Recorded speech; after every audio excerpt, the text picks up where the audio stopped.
Ẹ kú dédé àsìkò yìí ní gbogbo ibi tí ẹ ti ń gbọ́ mi nílé lóko tàbí lẹ́yìn òde. Ẹ jẹ́ kí a gbàdúrà. Bàbá wa tí Ọlọ́run wa, dúpẹ́ fún àánú àti ojú rere tí a rí gbà o. Àdúpẹ́ tẹ́ mú kí a rí ọjọ́ àbámẹ́ta mìíràn nínú oṣù kẹjọ. Àdúpẹ́ tẹ́ mú wa wà láyé, mú wa wà láàyè, mú wa wà láàyè tí ó dára. Àdúpẹ́ nítorí afẹ́fẹ́ ibi, afẹ́fẹ́ òdì kò fẹ́ sí wa o. A fi ògo àti ìyìn forúkọ yín. Òkùnkùn kò sí borí ayé wa, kò borí ọkàn wa. Ògo ni forúkọ yín. Ọ̀rọ̀ náà tí a gbọ́ lẹ́ni kó ṣe ayé àti ọkàn wa ní rere, àti gbogbo òkùnkùn nínú ayé wa.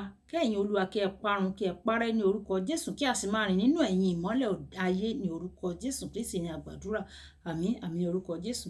Ìwé ọ̀run ṣíṣí tí a tẹ ọwọ́ olùṣọ́ àgùntàn Enoch Adéjàre Adébóyè kọ, èní ọjọ́ àbámẹ́ta ọjọ́ 19 oṣù kẹjọ. Àkòrí tí a ó gbé yẹ̀wò sọ wípé láti inú òkùnkùn sí ìmọ́lẹ̀, apá 5. A ó mú àkọ́sórí wa nínú ìwé Sámúẹ́lì kínní orí ìkejì ẹsẹ̀ ìkẹfà. Sámúẹ́lì kínní orí ìkejì ẹsẹ̀ ìkẹfà tí ó kà báyìí pé Olúwa pa ó sì sọ di ààyè, ó mú sọ̀kalẹ̀ lọ sí ibojì, ó sì gbé sókè. Nígbà tí a mú bíbélì kíkà wá nínú ìwé Nehemiah orí ìkẹrin ẹsẹ̀ ìkíní dé ìkarùndógún.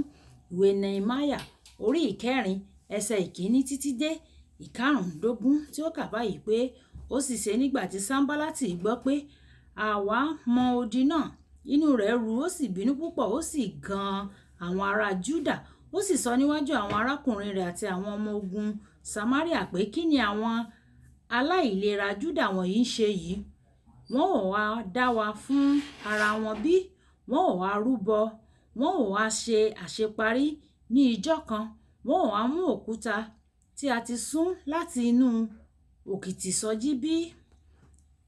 Tòbáyà ará Ámórì sì wà ní etí ọ̀dọ̀ rẹ̀. Ó sì wí pé èyí tí wọ́n mọ gidi bí kọ̀lọ̀kọ̀lọ̀ bá gun orí rẹ̀ yóò tilẹ̀ wó di òkúta wọn lulẹ̀. Gbọ́ Ọlọ́run wa, nítorí àwa jẹ́ ẹni ẹ̀gàn, kí ìwọ kí o sì dá ẹ̀gàn wọn sí orí wọn, kí o sì fi wọ́n fún ìkógun ní ilẹ̀ ìgbèkùn, kí o má sì bo ìrékọjá wọn o. Má sì jẹ́ kí a wẹ ẹ̀ṣẹ̀ wọn nù kúrò níwájú rẹ, nítorí wọ́n bí ọ ní inú níwájú àwọn ọ̀mọ̀lé.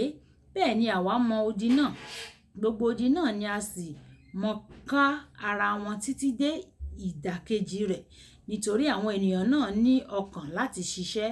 Ó sì ṣe nígbà tí Sanbalati àti Tòbáyà àti àwọn ará Arabia àti àwọn ará Hamori àti àwọn ará Asdodi gbọ́ pé a mọ odi Jerusalemu dé òkè, àti pé a bẹ̀rẹ̀ sí tú ibi tí ó ya ṣe, inú wọn ru gidigidi. Gbogbo wọn sì jọ gbìmọ̀ pọ̀ láti wá bá Jerusalemu jà àti láti ṣe ìkà sí i. Ṣùgbọ́n àwa gba àdúrà sí Ọlọ́run wa, a sì yan ìṣọ́ sí wọn lọ́sàn-án àti lóru nítorí wọn.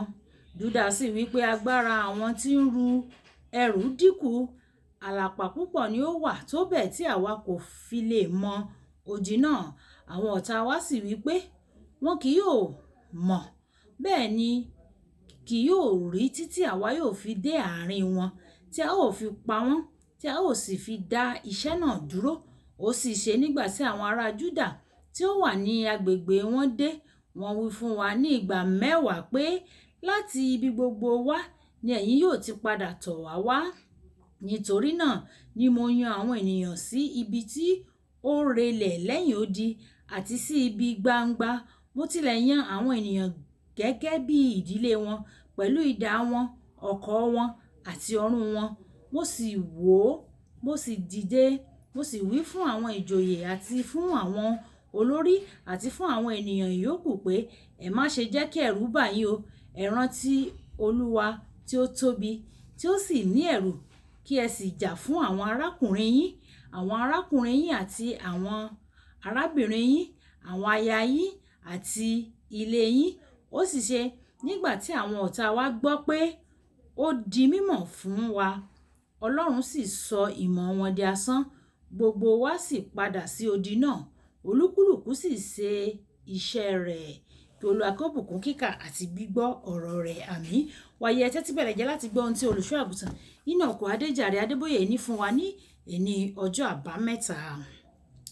Láti inú ìtàn Bátílómì a lè rí pé òkùnkùn àti ìdúró lójú kan jọ máa ń rìn ni o. Bátílómìù ti máa ń wà ní ojú kan náà láti ìgbà tí ojú rẹ̀ ti fọ́.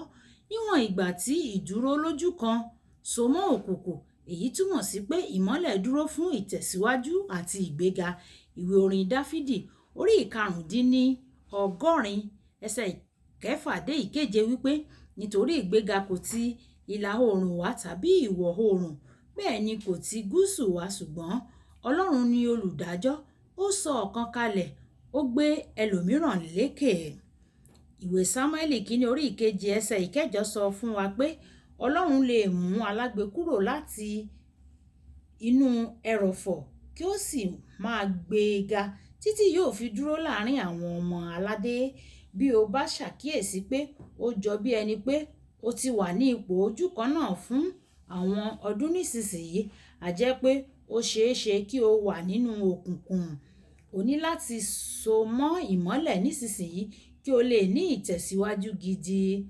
Àwọn ìránṣẹ́ òkùnkùn máa ń fa ìdúrósójú kan. Èṣù máa ń bá ìtẹ̀síwájú jà. Ìdí nìyẹn nígbà tí Nehemiah gbìyànjú láti tú odi ìlú náà mọ́, èṣù gbé àwọn ọ̀tá dìde láti dá iṣẹ́ náà dúró. Ẹnìkan ń bá mi sọ̀rọ̀ ní àwọn ọdún díẹ̀ sẹ́yìn. Ó ní mo mọ ohun tó ṣẹlẹ̀. Ó dàbí pé àwọn ọ̀tá mi pọ̀ sí i. Mo ní sọ díẹ̀ fún mi nípa bí nǹkan ṣe rí fún ọ láti bí ọdún méjì sẹ́yìn. Ó ní gbogbo nǹkan dára o. Ohunkóhun tí mo bá fọwọ́ lé ló ń ṣe rere. Mo ní ìdí nìyẹn.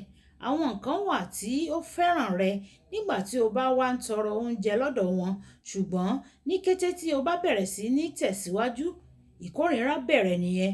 Òkùnkùn kò fẹ́ kí o tẹ̀síwájú, ṣùgbọ́n Ọlọ́run ṣeun tí ìmọ́lẹ̀ dúró fún ìgbéga. Arákùnrin kan wà tí ó ti wà ní ojú kan fún ọ̀pọ̀lọpọ̀ ọdún. Ní àsìkò ọ̀kan nínú àwọn ètò wa, Ọlọ́run bá mi sọ̀rọ̀, mo sì kéde ẹnìkan ń bẹ níbí.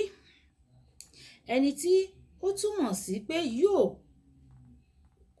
ẹnìkan ń bẹ níbí, ẹni tó súnmọ́ yóò kú ní ọ̀sẹ̀ tó ń bọ̀. Má ṣe banújẹ́ nítorí lẹ́yìn ikú náà, ìgbéga rẹ yóò dé ní kánkán. Ní ọ̀sẹ̀ tó tẹ̀lé, bàbá rẹ̀ kú o, ṣùgbọ́n bí ọkùnrin náà tó jáde láyé, ó jẹ́wọ́ wípé ṣùgbọ́n kí ọkùnrin ìyẹn bàbá rẹ̀ kí ó tó jáde láyé, ó jẹ́wọ́ wípé òun sọ pé báwo ni ọmọ òun yóò ṣe ga ju òun lọ. Nítorí náà ni mo ṣe pinnu láti lo agbára òkùnkùn láti dá ọmọ mi náà dúró sójú kan. Kò fẹ́rẹ̀ ju lẹ́sẹ̀kẹsẹ̀ tí bàbá náà kú, ìgbéga ọmọkùnrin náà sì bẹ̀rẹ̀. Ẹnikẹ́ni tó jókòó lórí ìgbéga rẹ̀ tí ó sì kọ̀ láti dìde, Ọlọ́run alágbára yóò fà á tu ní orúkọ Jésù. Kókó àdúrà: Bàbá, ohunkóhun tó ti dènà ìgbéga mi títí di ìsinsìnyí, bà á jẹ́ kí o sì gbé mi sókè gidigidi ní orúkọ Jésù. Ohunkóhun tó ti ń dènà ìgbéga mi títí di ìsinsìnyí, Ọlọ́run bá mi bà á jẹ́ kí o sì gbé mi sókè ní orúkọ Jésù. Bọ́kọ̀ bá lọ sókun lọ sọ́sà o, a padà sí èbúté o. Ibi tí a fi àdàgbà ètò ọ̀run ṣíṣe tí kà ti ènìrọ̀ sí ní eléyìí nígbà tí a máa pàdé ní ọ̀la. Ìpàdé wa bí oyin o. Ká pàdé láyọ̀, ó dàbọ̀.